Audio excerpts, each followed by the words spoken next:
আচ্ছা একটা কথা বলুন তো, ক্রিয়েটিনিন বেড়ে গেছে, এই কথাটা, এই টার্মটা আপনারা শুনে থাকবেন, কিন্তু এর সিমটম কি হবে? ক্রিয়েটিনিন বেড়ে যাওয়ার যে সিমটম সেটা ঠিক কি ধরনের, বা আপনি কিভাবে বুঝবেন যে আমার ক্রিয়েটিনিনটা বেড়ে গেছে? এমন কিছু কিছু সিগন্যাল, এমন কিছু কিছু সিমটম শরীর আমাদেরকে দেয়, যেটা একটু পর্যবেক্ষণ করলে ভালোভাবে বোঝা যায় যে আমাদের শরীরের ক্রিয়েটিনিন লেভেলটা অনেকটা ইনক্রিজ হয়ে গেছে। শুরুতে যে সিমটমটা লক্ষ্য করা যায় সেটি হচ্ছে ক্লান্তি। একটু কিছু কাজ করলে শরীরটা ভীষণভাবে ক্লান্ত হয়ে যাবে, তার সঙ্গে ভারী লাগা, একটা ভারী ভাব, অল্প পরিশ্রমে ক্লান্তি অনুভব, সোজা কথায় বলতে গেলে। সেকেন্ড যে লক্ষণটি দেখা যায় সেটি হচ্ছে টয়লেটের সমস্যা, অর্থাৎ বার্নিং সেন্সেশন। টয়লেট করতে গেলে ভীষণভাবে জ্বালা করা, বিরক্তিকর একটি জ্বালা।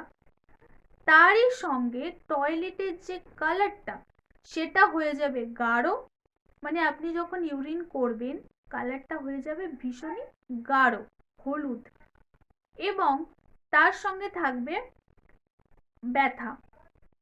এই সিমটমটি যদি লক্ষ্য করেন তাহলেও আপনার একটি প্রধান সিমটম হিসেবে ধরা হয়। তারই সঙ্গে ভীষণ ইম্পর্টেন্ট একটি সিমটম থাকে, যেটি হলো শরীরে ফুলে যাওয়া, শরীর ফোলা। বিভিন্ন অংশে ফুলতে পারে, চোখের পাতা ফুলতে পারে, পা ফুলতে পারে, পায়ের গোড়ালি ফুলতে পারে, মুখ ফুলতে পারে, এই জায়গাগুলো, এই পোর্শনগুলো ফুলে যাবে। যেমন সকালের দিকে এই ফোলা ভাবটা বেশিভাবে লক্ষ্য করা যায়। বিশেষভাবে আপনি যদি এটি লক্ষ্য করতে চান, সকাল বেলাটা একটু ভালো করে লক্ষ্য করতে পারেন। তারই সঙ্গে একটি সিমটম থাকবে যেটি হচ্ছে বমি ভাব। বমি বমি ভাব অর্থাৎ খেতে ইচ্ছে একেবারেই হবে না, গা গুলিয়ে উঠবে, এই ধরনের একটা সিমটম থাকবে। খাওয়ার একেবারে অরুচি, মুখে কোনো টেস্ট নেই, খেতে বসলেই খাবার দেখলেই শরীর কেমন গুলিয়ে ওঠে, এই রকম একটি সিমটম থাকবে। তার সঙ্গে থাকবে শ্বাসকষ্ট। শ্বাসকষ্ট মানে একটু হাঁটলেই বা শুয়ে থাকলে বা শ্বাস নিতে ভীষণভাবে কষ্ট হবে, বুক চাপা একটা অনুভূতি, মানে একটা অদ্ভুত চাপা কষ্ট, ব্রিদিং প্রবলেম, সেটি হবে।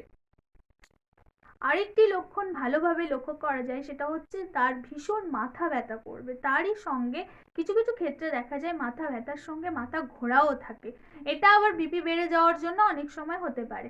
ত্বকের একটা সমস্যা থাকবে, মানে চুলকানি, শুষ্ক হওয়া বা ঘুমের একটা সমস্যা থাকবে, যেমন রাত্রে তার একেবারেই ঘুম হবে না। সব থেকে বিপজ্জনক যে সিমটমটা লক্ষ্য করা যায় সেটি হলো প্রস্রাব একেবারে বন্ধ হয়ে যাবে। বিশেষ করে শরীরে তীব্র একটা শ্বাসকষ্ট থাকবে, একটা ফোলা অনুভূতি থাকবে, সব থেকে বিপজ্জনক সিমটম। আর ক্রিয়েটিনিন 2.5 এর বেশি হয়ে যাবে, সেক্ষেত্রে খুবই সতর্কতার সঙ্গে আপনারা ইমিডিয়েটলি কোনো নিকটবর্তী ডক্টরের সঙ্গে কনসাল্ট করতে পারেন, না হলে বিপদ কিন্তু একেবারে। আর আপনি যদি আমার সাথে কন্ট্যাক্ট করতে চান তাহলে স্ক্রিনে দেওয়া নাম্বারে কন্ট্যাক্ট করতে পারেন। এর সঙ্গে আমি একটি উপায় বলবো, যেটি হলো কমানোর উপায়। এটি আপনি কিভাবে করবেন? পর্যাপ্ত পরিমাণে জল খান, অ্যাটলিস্ট 2.5 থেকে 3 লিটার জল এই পেশেন্টকে খেতেই হবে। তার সঙ্গে কিডনি, আপনি যদি 2.5 থেকে 3 লিটার জল পান করেন তাহলে আপনার কিডনিটি পরিষ্কার রাখতে সাহায্য করবে, সেক্ষেত্রে খুবই বেনিফিশিয়াল। আর যদি পা আর ফুসফুসের জল জমার একটা সমস্যা থেকে থাকে তাহলে অবশ্যই ডক্টরের পরামর্শ ছাড়া বেশি জল খাবেন না, এটি একটি সতর্ক বার্তা, এটা একটু মেনে চলুন। এবার একটি কথা বলবো খুবই ইম্পর্টেন্ট, সেটা হচ্ছে খাবার কিভাবে খাবেন বা কি কি খাবার খাবেন না। শুরুতেই যেটি বলবো সেটি হচ্ছে লাল মাংস। লাল মাংস মানে রেড মিট একেবারেই নয়, ডিমের ভেতরের যে কুসুম একেবারেই নয়, প্রোটিন পাউডার, বাজারে যে আর্টিফিশিয়াল প্রোটিন পাউডারগুলো এখন ব্যবহার করছেন অনেকে, একদম নয়। বাইরের যে কোনো ফাস্টফুড, যে কোনো, একদম খাওয়া চলবে না। তার সঙ্গে আচার, চিপস এই ধরনের খাবার তো একেবারেই নয়। আর লবণ লবণ একদম অ্যালাউ নেই, লবণ একেবারে খেতে পারবেন না। এবার যেটি বলবো সেটি হলো কি কি খেতে পারবেন। সপ্তাহে 1 থেকে 2 দিন আপনি ভালো ছোট মাছ খান, সপ্তাহে জাস্ট 2 দিন, তার বেশি নয়। আর ডাল দিনে 1 বাটি করে আপনি ডাল রাখবেন পাতে। দুধ 1 কাপের বেশি খাবেন না। তারই সঙ্গে লাউ খেতে পারেন, সবজির মধ্যে ঝিঙে, কুমড়ো, পটল এগুলো খেতে পারেন। আপেল খান, পেঁপে খান, সেদ্ধ সবজি খান। এই খাবারগুলো ভীষণই ভালো, ক্রিয়েটিনিন লেভেলটাকে আপনার একটু কমাতে সাহায্য করবে। তো বন্ধুরা, আজকের লক্ষণ কমানোর উপায়, কি খাবেন কি খাবেন না এতক্ষণ ধরে সমস্তটা বললাম। এবার আপনাদের সঙ্গে শেয়ার করব বা আপনাদেরকে বলবো সেই বিশেষ হোমিওপ্যাথি মেডিসিন, যে মেডিসিনটি খেলে আপনি খুব তাড়াতাড়ি আপনার ক্রিয়েটিনিন লেভেলটাকে একেবারে কমিয়ে ফেলতে পারেন। শুরুতে যে কম্বিনেশন মেডিসিনটির কথা বলবো সেটি হলো সেরাম মাদার, সলিডাগো মাদার। এই দুটি মেডিসিন যদি আপনারা 10 ফোঁটা করে ইউজ করেন 1/2 কাপ জলের সাথে, খুবই বেনিফিটেড।